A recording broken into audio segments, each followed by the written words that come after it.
Hello everyone, and welcome back to another episode of Aetherfall's main story. Last time, we confronted the Omen on its flagship, the World's Anchor.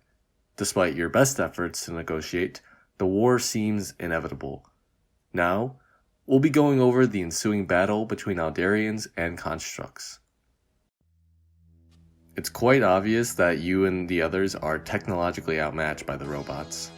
Despite this, the Alderians are ready for the fight. The battle opens with a bombardment from the construct's warships, which can be shut down using magical barriers. After the bombardment stops, the constructs will release their armies over the water, where you'll have to pick them off on boats or in the sky as they approach.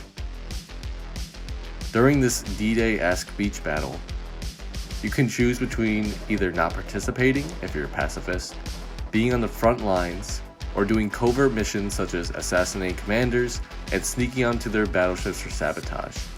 Connery will attend to any wounded, MK will be fighting on the front lines, and Theo will do his best at range.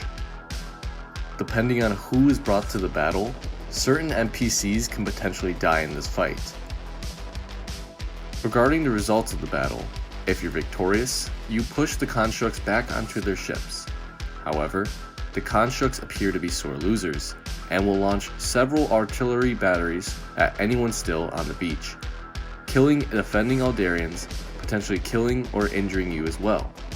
If you start to lose the battle, the constructs will grow in strength based on the ratio of remaining constructs to Alderians. If you don't get killed, you'll eventually be knocked out, dragged away to a safe distance a bit away from Andertown if you do not retreat. This mechanic of losing battles will be continued for all remaining battles and prevents the player from essentially being able to solo the entire army of robots. Connery will explain to you that you failed, as well as the others defending the northern coast.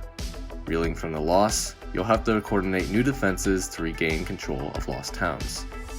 The story once again opens up, as players must choose what operations to do, whether they be open conflict or undercover operations. Due to the amount of concurrent conflicts, whether you're successful or unsuccessful won't change whether or not the main scale fight takes place, the battle for Nomani. However, depending on how you've done in various missions leading up, it'll make the battle either easier or harder for you and your side. Once news breaks that the constructs are planning on launching an all-out assault on the city, some Alderians will see it as a blessing, citing their still present disliking or even hatred of the merfolk.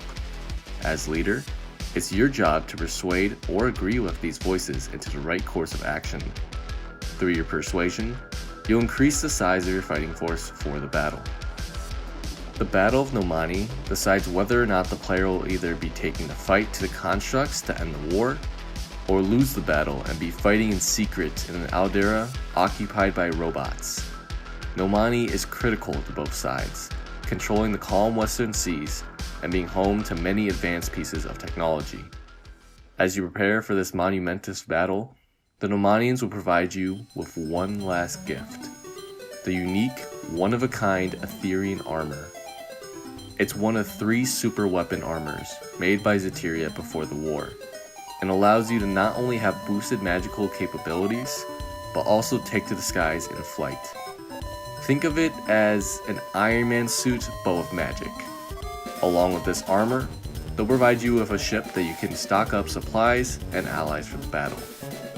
Speaking with Makua, the queen of the Nomanians, she'll explain that the city is panicking. Never in the history of this underwater kingdom have they been the source of such grave conflict. Makua finds herself unsure in her role as queen, to which you as the player can encourage her to take several different approaches, either insulting her, being positive, or being neutral about her role. Many similar interactions will take place prior to the fight, as just about every major faction will be sending forces to protect the city of Nomani. Once the time comes, you can give one final speech to all the allies you've made, your army sitting atop the waves, waiting for the coming storm. And that will conclude this episode, where we saw a lot of the war unfold.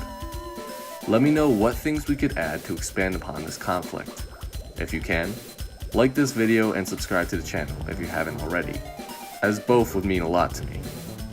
With that, I'd like to say thank you all so much for watching. This has been Brian, and I hope to see you all for next time. Bye for now.